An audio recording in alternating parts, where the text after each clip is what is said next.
सच का जहां।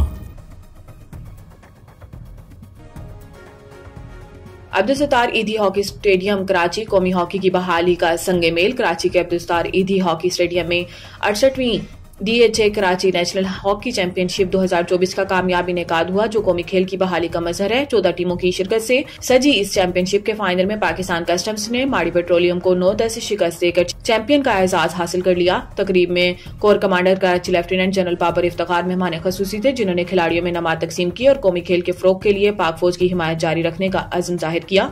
Pakistan hockey federation और खिलाड़ियों ने पाक फौज का शुक्रिया अदा करते हुए कहा कि इनकी कोशिशों ने न सिर्फ खेल के मयार को बेहतर बनाया बल्कि खिलाड़ियों की हौसला भी बुलंद किए। ये इवेंट हॉकी की मकबूलियत बढ़ाने और शायकीन को खेल से दोबारा जोड़ने की कोशिश में अहम साबित हुआ।